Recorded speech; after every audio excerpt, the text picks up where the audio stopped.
Mildred cheated again. Can't tell me she didn't cheat. You don't get bingo that fast. Nobody gets a bingo that fast. You know what I'm saying? Like, it's impossible. Then they want to kick me out just because oh, good. Oh, okay. I just hit somebody. Okay, you know what? Just keep going. No cop, no stop. Just keep on trucking. Hey, everybody. Mr. Police Officer. Good to see you. Good to see you. Good to see you.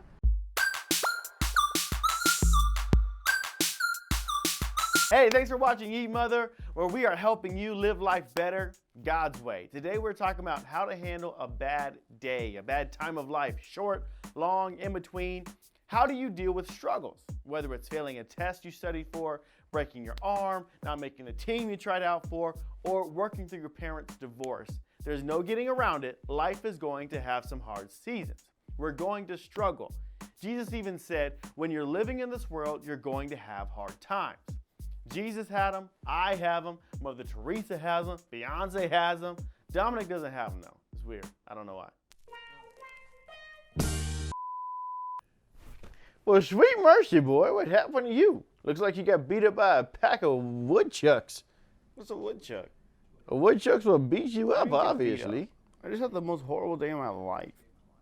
What? It's only 9 o'clock in the morning, boy. You ain't even been to school yet. So what do you do when you're having a hard time? Here are 3 things to help you when you're riding the struggle bus. Ooh, ooh.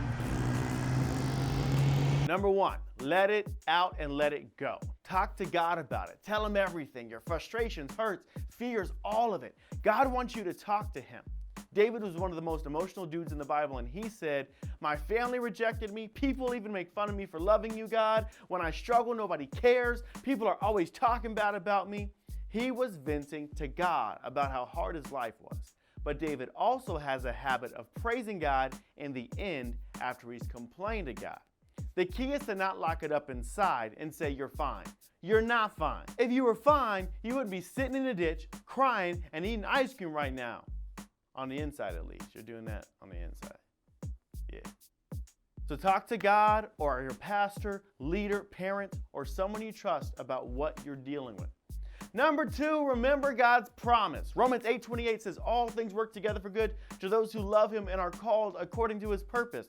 While you're venting, remind yourself of this verse. I've gotten through so many struggles in my life by holding on to this. And this is something that will help keep your hope alive. You can say something just like this. God, this is the worst day ever, but I thank you that you said that you're working it together for my good.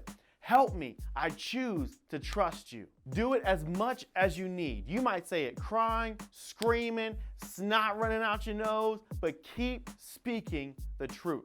Number 3, don't let it capture you. Sometimes when we've experienced so many disappointments, we let it grab onto us and take us captive. We start saying things like, well, that's just my life. Everyone else gets good stuff instead of me. My life just sucks.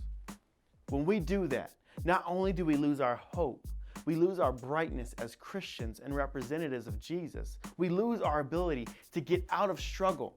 We miss God's blessings when they come. We get bitter and jealous when other people are doing well. It's hard not to let it grab on because when you've experienced a lot of pain and struggle, it seems to just weigh you down.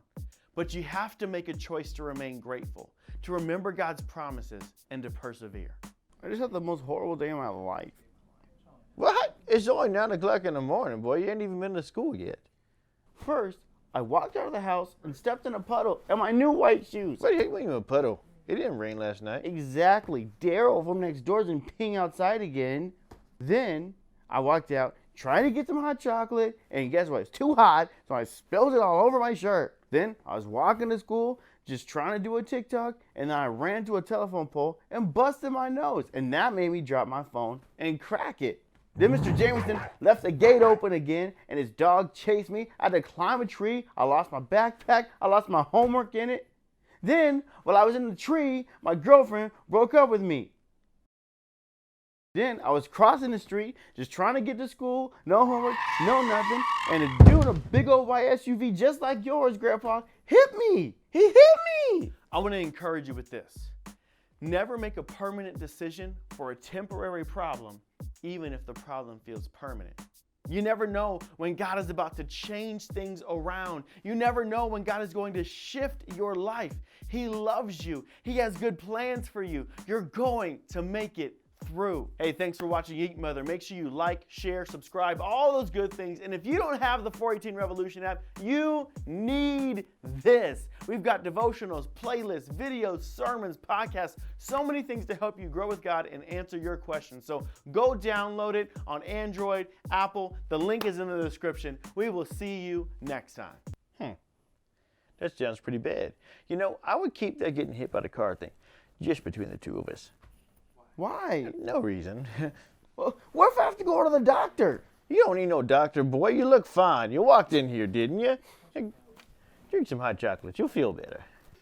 Thank you. It's hot. It's hot, man.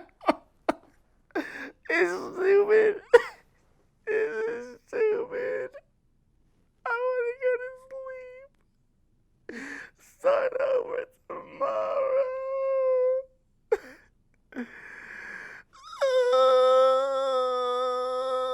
I think Jenny just called me.